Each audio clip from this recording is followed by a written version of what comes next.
Hello everyone, it is the Banter Guy here, and welcome to another movie review. Yes, I have not given up on this series, for any of you wondering. I just haven't really seen a film in any good number of months, aside from Godzilla, that I actually...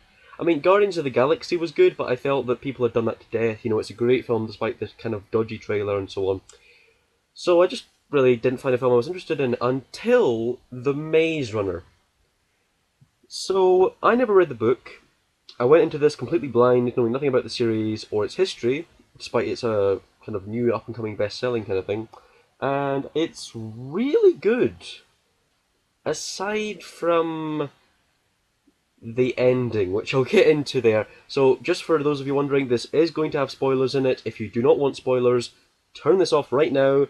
Go and see it. Go and find out from a non-spoiler review. But there will be spoilers in this review. Just telling you now. But I reckon for anyone who's never seen or heard of it, it's a reasonable watch until the end. So I would advise. I would recommend it. Just know that the ending's probably not going to be to your taste. Is what I'm trying to say. So, the film starts off with our main character Thomas, played by Dylan O'Brien, who comes up this cage and is confronted when it opens up into this sort of open field area, which we later find out is called the Glade. And there are several other boys there who've also been sent up there, and by virtue of working together, because the first one who sort of rallied to find or to build a home and get all the other boys involved was this black kid called Albie, and he basically starts this whole sort of mini hierarchy, I guess you'd call it, where you have the Glade, which is onto the Gladers, who all help each other, and they only have three rules: don't go in the maze, don't hurt each other, and there was one other one which I seem to have forgotten for some reason. But basically, yeah, so what you may be wondering about this maze thing? Well, basically, the Glade is like an open field area with a little sort of mini forests on either end of it, that is surrounded by a giant square, like 100 meter, 150-meter tall wall, that is completely made of metal, and around them is a 360-degree maze. And the reason it's called the Maze Runner is because in the Glade you have certain members who are normally the fittest, the strongest, so on, who are the runners, and they have been going into the maze when it opens in the morning, and you're going as far as they can before coming back before it shuts, mapping out this maze, and they've been doing it for 3 years. And the reason they've never found an exit is because the maze changes. It has various sectors that open at different times, different days, different cycles, and basically the whole point is they're trying to find a way out and they haven't managed it in 3 years. But now that we have our MacGuffin here, Thomas, he's going to be the one to get the story rolling, which is one thing that kind of bothered me slightly was, like, I mean, if they'd been up there, I suppose, here's the other problem I didn't get, was that the cage only comes up once a month. So that would mean that it's 12 boys a year and 12 lots of supplies a year, surely, because they only come up in singles, as far as I'm aware. And there seemed to be, in certain shots and at certain angles, they said they'd been there for 3 years since Albie got them all together. At certain scenes, there seems to be a lot more than 36 boys up there. Just, I don't know, maybe there is, maybe I'm overestimating the number, but sometimes just there seem to be too many there to make sense. But maybe that was just me not focusing on enough, or maybe just like double counting too many people. But I don't know, maybe that was maybe just me. But moving on from that, so he comes up and he's curious about the maze, but he's not allowed to go in there because this other kid called Gally, who is kind of his sort of antagonist on a very minor level, because he's not direct. He doesn't really hate Thomas. He's just very mindful of Thomas because he was used to the way things have been for the past, 3 years. So he doesn't really like the idea that Thomas is now coming here and changing everything up and making it all, not as things should be. So basically, what happens one day is while Thomas is out getting fertilizer, one of the kids, called Ben, got stung in broad daylight. and basically this disease they call the change. We later find out it's called the flare. Blah blah blah blah. Basically, he turns into this kind of mad zombie kind of state where his veins are all glowing blue and stuff, and it's kind of horrible. And basically, he chases Thomas out, and basically, by the end of the day, they figure out this isn't. Well, Thomas figures out this is an incurable disease, and basically, when the mazes start shutting, these boys have their wooden spears and wooden sort of pusher poles, and it's a really, really hard hitting scene. And I was kind of like, holy shit, this is just wow. I mean, despite what you have so far found out about the Glade, you didn't think it was quite this barbaric. I mean, sure, Galley and Thomas had a bit of a minor fight where, you know, it was kind of like in Percy Jackson, Lightning Thief, where he shows up the big, you know, person who's expected to win, and this kind of, you know, the kind of cliches that we've all seen a million times before. Not that I'm against that as such. It's just we've seen those kinds of story arcs played out a million times before. But then I suppose you can't really make a movie with a concept like this and not reuse a few elements. I mean, I didn't really mind it as such, but yeah. So this was quite a barbaric scene with Ben getting shoved away into the maze, and then you hear sort of screams and then growls and roars of what they call the Grievers, which are these giant insectoid kind of scorpion-esque things. And being, you know, I wouldn't call it arachnophobia as such. It's more I have a distinct hatred for spiders. But a few people asked me how was it, because obviously they've seen the film. They asked me how it is, and I was like, well, things like the Grievers don't really bother me as such. It's just things that are too spindly and too thin, like really big, really spindly spiders, freak me out because those things look so inhuman and so just in nature. I mean, obviously they're inhuman because they're insects, but like or arachnids. But there's just a point where I'm like, yeah, just looking at something that looks like a spider. Whereas Grievers don't really mind because they're sort of half mechanical. They've got that weird sort of Hydra head, and you know, yeah, that kind of thing. So they don't really bother me as such. But nonetheless, they are quite terrifying. And when you see them, you know, moving around, they move around like spiders, but they attack like scorpions because they've got like one mechanical and one organic claw at the front of them. They're being and they sort of snap at you with that and bite at you with their face while they have like a mechanical, like an organic tail but mechanical stinger that stings you with this thing that causes the change, which is what they call it.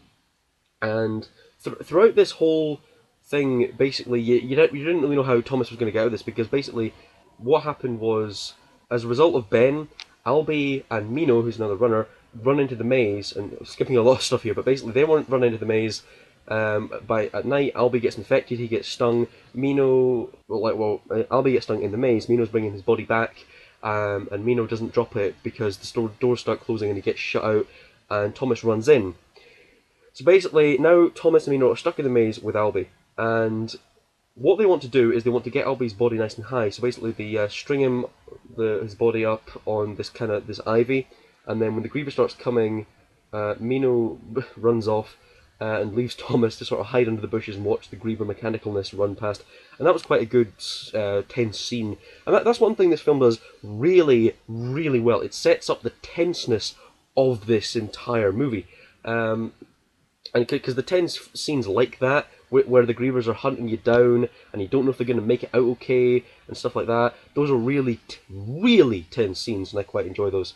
Thomas eventually ties up Albie's body and starts running, and the Griever sees him, and then there's this really cool chase scene going around the maze, and Thomas is trying to, you know, just trying to get away, and he runs into a few dead ends, and basically jukes the Griever a couple of times, and then basically he starts climbing up the maze until he's up on this section where dead end, and the Griever starts coming after him, and he makes this insane jump to the other side of the ivy. The Griever obviously follows him, and there's this whole scene where eventually the Griever falls down, and Thomas falls down with it, with the Griever sort of clawing away at the ivy, and Thomas eventually runs, and then there's a point where there's the maze starts changing again, and Thomas waits at the other end, and then as these walls start closing, it's like a 20-meter portion, because the maze changes it during the night, and it's these two walls start closing, while Thomas is on one side, Mino's on the other. The Grievers, after coming after Thomas is basically going, come on, and so he runs into the sort of closing walls, and makes it to the other side just barely, while the Griever gets caught up and squished. The other thing I must say about the Grievers, though, is in the scenes where they're like dead Grievers, or there are like entire sets going on, they make good use of practical effects. Like, what happens is that they go back the next day, everyone's in shock that they survived the night and even killed a Griever. Everyone's going, whoa, and Gally's the one going, oh, wait a minute, we don't know what this means because we've been living, quote unquote, peacefully with Grievers. I think he's stupid because those things are the opposite of peaceful. They're crazy. They'll kill you just by looking at you. Except they won't, but they look at you and they want to kill you. So Gally's mad even before he gets infected, and that's nothing. Gally gets stung at the end of the film, and you know, I didn't care at all because I didn't really like Gally's character, and I don't think you're meant to. And maybe you were supposed to feel some sympathy for him because everything changed and then he got stung and now he's in this sort of situation. But I had absolutely no sympathy for Gally at all. Moving on, what happened then was so Thomas and Mino are back, and basically he wants to go back into the maze. Everyone's going mad, and with Albie sort of still in his changing state with his, the disease is taking him. This other character, Newt, who is played by that kid who's in every British film ever. I forget his name, but basically, I quite like his acting as well, and he plays Newt, who sort of helps Thomas along with getting the ropes of everything done. And so basically, he's now the leader with Albie in that state, and he basically makes Thomas a runner, and much to Gally's disgust, obviously. But so that night, or that day, sorry, when the maze opens again, Thomas, Mino, and a few others go to the Griever corpse, and they basically try and pull it out. In the process, they just pull off one of its legs. But basically, they see something sort of glowing and making noise. So Mino puts his hand in, and again, quite a tense scene because you wonder if the Griever's going to come to life and snap at him, but it doesn't. It just makes a sort of weird mechanical noise as he rips out this sort of tube thing. Basically, it looks like a metal can of, or a metal bottle of Coke almost. But basically, it has the number 7 on it, and they're then when Thomas is made the official runner and they run back to pondering what this thing is. Basically, Mino and Thomas run in the next day afterwards, and because there's all this discussion going on about punishment, and there's this really interesting scene with Thomas and this other kid Chuck, because what happens in the process of getting up to the glade is they have their memories wiped aside from their names that they remember in a day or two after initially coming to the glade. And so Chuck is actually, despite being, I wouldn't say he's an annoying character by any means, because I actually kind of like his acting. I just feel that maybe, I don't know, I mean, there was just something about his acting style that made me slightly, I don't know what the term would be. Like, whenever he was on scene, he was kind of like a slash between comic relief and really hard-hitting emotional scenes. But anyway, he hands Thomas this effigy that he made, and he wanted Thomas to give it to his parents if he ever sees them. And in the meantime, Chuck, they have this hard back and forth. And Chuck's kind of really helpful. He's like a little sidekick to Thomas, and that was nice scenes. Anyway, so Mino and Thomas head back into the maze to find out the significance of the metal bottle of Coke, and eventually they come across in Sector 7 this sort of it's like a bridge that leads to this sort of circular funnel area, and basically by holding the key next to it, because the key kind of the key, the metal bottle of Coke, basically beeps and makes noise like a Geiger counter the closer they get, and so eventually they get to like this circular panel tubular thing. It unlocks that, and they think they might have found a way out, but then an alarm goes off, and the maze starts shutting, and they just make it out, getting back, and basically when they get back that night, instead of doors closing, basically what happens is they all start opening, and this more or less causes panic. But I've skipped over one plot point. Was midway through, I think it's when they bring back the Griever key thingy. I think it's that point. Basically, the cage comes up with a girl called Teresa. Now, she has 2 vials of something called WK or WCKD, which is Wicked, and basically the whole mantra of the flashbacks in this movie is basically Wicked is good, and so they figure out that that can cure the change and this flare, this disease that they all seem to have. But here's my problem. So these boys have been up there for 3 years without a girl. They're between the ages of about, I'd say, 11 and 12 and 20 or so. So they send up a girl.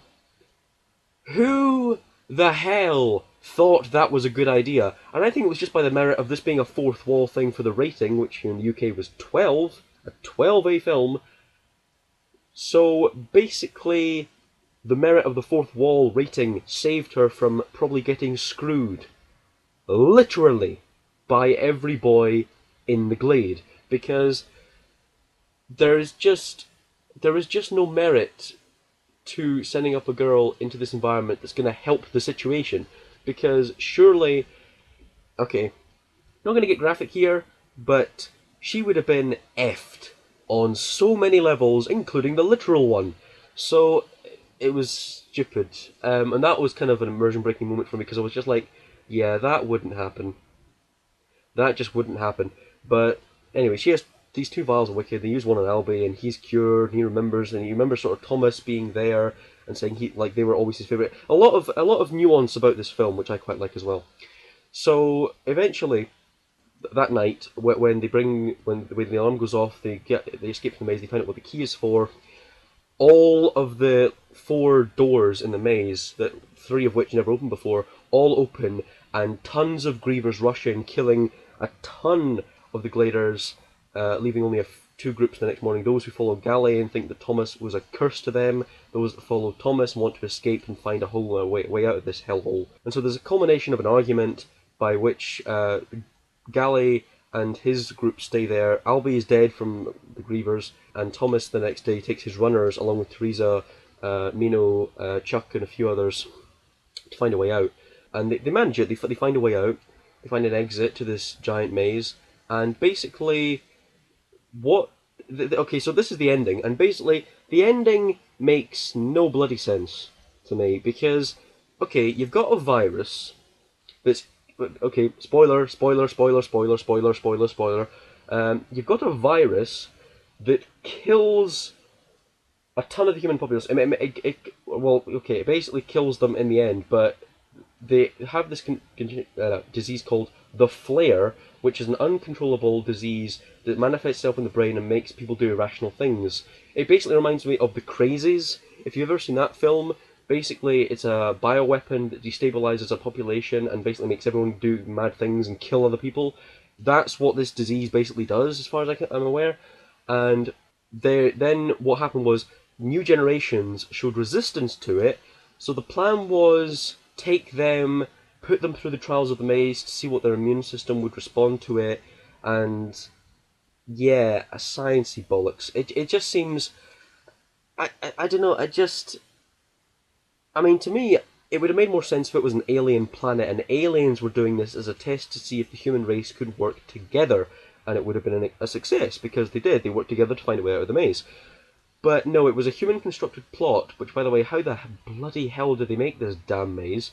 Because that would have taken, surely, tons of years, like decades, maybe. And they've wasted all that time when they could have just conducted trials to see if they could extract antibodies, or, I don't know, it seemed like a very contrived, very ridiculous plot to me. But again, that was just my opinion. But it just seems way overly complicated for no appreciable reason other than we needed a complicated twist ending and to set up for a sequel, which the Scorch Trials, I think it's the Death Cure, and then is it the Death Order or something like that, is the final book. I'm not sure if I'm going to see the sequels. I might do, and then do a review of those, but either way, I think the ending was very contrived. Galley dies, as I said, because he was the change. He shoots off, then Mino gets him with a spear to the heart, but then, a few seconds everyone thinks they're okay, then it cuts to Chuck, and I was just like, oh, screw you. Screw you, you bastard movie, for making me watch this. and we have to watch Chuck die. Yeah, that was fun. Goodness, yeah, that was freaking horrible. That was horrible, really. I mean, I don't always think having something really depressing or sad is always a good way to get through to your audience, but at the very least, it worked. Provoked a pretty emotional response from me. I mean, there was no teary eyes or anything like that, but like deep down, I was like, oh, just no, because like Chuck was quite an interesting character to me because he seemed a lot deeper than the layers would have seemed just from looking at him, and so he was an interesting character, and I would have liked to see more of him in the sequels. But no, he dies. So that's that, and basically then we have this scene where a few military guys find them, take them to a chopper, then they're lifted off, and then the cutaway shot is just them going to a destroyed city. And the woman who was the scientist who orchestrated all this was supposedly dead, but she's not. She just has a scar on the right side of her head because I assume they can cure bullets, wounds to the head or some shit like that. I don't know. So then the movie ends, and that's that. So the ending seemed very contrived to me because and they were also aside from this virus, throwing in all those plot points, let's also throw in something about the sun scorching the earth and some bollocks. I mean, I assume basically they're meaning the sun turned everything into desert, but then how are they surviving? I mean, if it's increasing the temperature of the planet that much, I don't even think we as a human race could survive without enough crop plants, and it seemed like there was a reasonable hierarchy of humans still around if they could orchestrate all this bullshit about building a maze and having people run trials in it and stuff like that. So I don't know like where the sense was in this film, but there you go, that was the ending. So up until the ending, I enjoyed it. All the acting was very strong from pretty much everyone. Even Gally as the antagonist, despite maybe a few sort of maybe overly angry moments here or there, his acting was strong, and you could see his point of view. You could really see where he was coming from with him. The reason he didn't like this whole idea of Thomas interjecting. The acting was strong, lighting was strong. CGI. I've got to say this now. The CGI in this film was very good, very very good. Not sort of Gollum or Smaug levels, not quite that good, but still good, still very believable. You had no trouble, especially with a mix of practical and CGI effects. You had no trouble believing the Griebers were there, actually chasing Thomas around the maze. So there was no problem there at all. I thoroughly enjoyed the CGI. All the establishing shots were good. The way it was filmed was very good in terms of camera work. And yeah, I mean, yeah, it was a pretty good film. Negatives, though, pertain mainly to the ending, where it kind of threw its plot into the trash, as far as I'm concerned, because it seemed like either it was going to be like an alien thing, which I wouldn't have minded that at all. I would have thought it was it would make a lot of sense if it was an alien planet with this giant maze, because there's no way humans could have come up with all this maze stuff and not have already had a cure for the virus, because that doesn't make sense. So yeah, I mean that whole thing about humans not developing a cure in that space of time, but they can still build a maze to house these children who they're testing on. It just didn't make a lot of sense to me. But there you go. So that's the Maze Runner. Strengths, as I've said, CGI, camera work, acting. Weaknesses, a few plot points, especially the ending. The other one that kind of griped me was the whole idea that all these boys, they should have been it should have been an even split of boys and girls. Okay, it should have been, but it wasn't. And the fact that she came up and nothing happened is kind of baffling, despite the fourth wall saving kind of thing. So that didn't make sense. Yeah, outside of that, excellent film. I would recommend you go see it, especially if you've never read the books. It is an interesting blind experience outside of the ending, as I've said. So, coming to the final verdict.